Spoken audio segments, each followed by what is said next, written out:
Back to news. పచ్చగడ్డి పెంచినంత ఈజీగా గంజాయిని పెంచుతున్నారు. ఉప్పుకు పప్పు మార్పిడి చేసుకున్నంత ఈజీగా గంజాయికి తుపాకులు మార్పిడి చేసుకుంటున్నారు. ప్రస్తుతం మీరు చూస్తున్న ఈ గంజాయి కరీంనగర్ జిల్లాలో మా ప్రతినిధి సేకరించిన గంజాయి. దీని బదులుగా సుమారుగా రెండు షార్ట్ వెపన్స్ మనకు మహారాష్ట్ర, బీహార్, మధ్యప్రదేశ్ ప్రాంతాల నుంచి వస్తున్న స్మగ్లర్లు మనకు అందివ్వడం జరుగుతుంది. ఈ దందా గత 3 సంవత్సరాల నుంచి ప్రాంతంలో జరుగుతున్నా ఎవరు పట్టించుకోవట్లేదు. కనీసం దీని గురించి మాట్లాడడానికి కూడా ఆ లోకల్ లీడర్స్ కానివ్వండి, పోలీస్ ఆఫీసర్స్ కానివ్వండి సాహసం చేయలేకపోతున్నారంటే ఎంతెంత పెద్దవారు దీని వెనక ఉన్నారో మనకు అర్థమవుతుంది. గంజాయి అన్న మాటతో దాని రుచి తెలిసిన వారి శరీరాలు దూది పింజల్లా గాల్లో తేలియాడుతుంటాయి. మహారాష్ట్ర, బీహార్, మధ్యప్రదేశ్, ఉత్తరప్రదేశ్ రాష్ట్రాల్లో గంజాయి కోసం ప్రాణాలు కూడా తీసుకుంటారు. అలాంటి గంజాయికి మన రాష్ట్రం కేంద్రంగా మారుతోంది. విశాఖ ఏజెన్సీ ఉత్తర తెలంగాణ ప్రాంతాల్లో రాష్ట్ర సరిహద్దు జిల్లాల్లో గంజాయి సాగు యథేచ్ఛగా సాగుతోంది. పశ్చిమ డివిజన్ అడవులు కేంద్రంగా సాగుతున్న గంజాయి సాగుపై మా తెలంగాణ ప్రతినిధి రెహమాన్ అందిస్తున్న స్పెషల్ స్టోరీ ఇప్పుడు చూద్దాం. కొంతకాలం క్రితం వరకు మావోయిస్టులకు ఆశ్రయం ఇచ్చిన తెలంగాణ అడవుల్లో ఇప్పుడు తుపాకీ గర్జనలు, పోలీసుల కూంబింగులు కనిపించడం లేదు. మావోయిస్టులు వ్యూహాత్మకంగా తమ ఉద్యమ ప్రాంతాన్ని ఛత్తీస్గఢ్ కు మార్చడంతో తెలంగాణ అడవులు గంజాయి సాగు చేసేవారికి ఉత్తర తెలంగాణ పల్లెల్లో తిష్ట వేసిన గంజాయి స్మగ్లర్లు పోలీసులను, కోర్టులను లెక్క చేయడం లేదు. దీంతో ఈ అక్రమ వ్యాపారానికి తెరపడే సూచనలు ఇప్పట్లో కనిపించడం లేదు. తులసి వనంలా ఉన్న తెలంగాణ జిల్లాలు గంజాయి వనంలా మారిపోయాయి. మాజీలకు, మాఫియాలకు గంజాయి కల్పతరువుగా మారింది.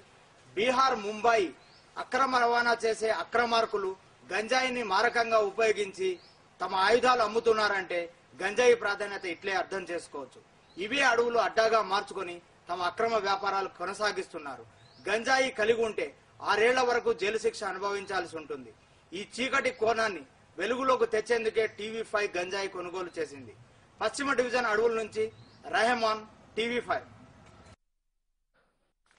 ప్రస్తుతం ఈ స్టోరీ గురించి మనతో మాట్లాడడానికి మా ప్రతినిధి రెహమాన్ లైవ్ లో సిద్ధంగా ఉన్నారు. రెహమాన్, ఎటువంటి దందా ఇక్కడ జరుగుతుంది? ఎన్ని సంవత్సరాలకు ఇది జరుగుతుంది?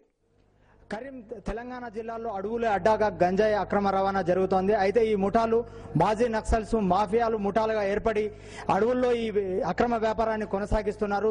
పశ్చిమ డివిజన్ అడవుల్లో కేంద్రంగా ఈ వ్యాపారం సాగుతోంది. అయితే నక్సలైట్ ఉద్యమం ఈ ప్రాంతం నుంచి షిఫ్ట్ అయి ఛత్తీస్గఢ్ కు వెళ్లిన తర్వాత ఈ కార్యక్రమం జరుగుతుంది. అయితే ఇక్కడ గంజాయిని మారకంగా ఉపయోగించి ఆయుధాలు కొనుగోలు చేసేటువంటి ఒక ముఠా కరీంనగర్, ఆదిలాబాద్, నిజామాబాద్ జిల్లాల్లో తిరుగుతోంది. ఇక గంజాయి మారకంగా తుపాకులను కొనుగోలు చేస్తూ సంచలనం సృష్టించిన ముఠా నాయకుడిని కరీంనగర్ పోలీసులు అరెస్ట్ చేశారు. 15 రోజుల క్రితం దీనిపై టీవీ5 సమగ్ర కథనం ప్రసారం చేసింది. దీంతో యంత్రాంగం కదిలింది. ఎట్టకేలకు ఆ ముఠాను పోలీసులు పట్టుకోగలిగారు. పశ్చిమ డివిజన్ అడవుల అడ్డాగా సాగుతున్న గంజాయి మారకంగా తుపాకుల కొనుగోలు దందాకు ఈ ముఠా నాయకుని అరెస్టుతో తెరపడింది. మహారాష్ట్ర, మధ్యప్రదేశ్లలో గంజాయికి ఉన్న డిమాండ్ను దృష్టిలో ఉంచుకుని గంజాయి ఇచ్చి మారణాయుధాలను ఈ ముఠా కొనుగోలు చేసేది. వీరి ఆగడాలపై టీవీ5 నిఘా బృందం కన్నేసి వారి చర్యలను చిత్రీకరించి ప్రసారం చేసింది. వీరు కొనుగోలు చేసిన తుపాకులు అసాంఘిక శక్తుల చేతికి చేరుతున్నాయి. ఈ ముఠాను పట్టుకునేందుకు వేట సాగించిన సిరిసిల్ల పోలీసులు అందులో సఫలమయ్యారు.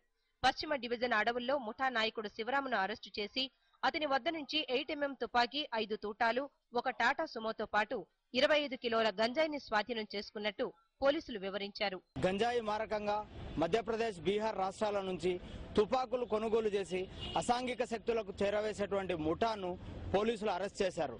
15 రోజుల క్రితమే పశ్చిమ డివిజన్ అడవుల కేంద్రంగా ఈ దందా జరుగుతున్నట్టు టీవీ5 బయట ప్రపంచానికి తెలియజేసింది. ఈ ముఠా నుంచి టీవీ5 గంజాయి కూడా కొనుగోలు చేసింది. సిరిసిల్ల నుంచి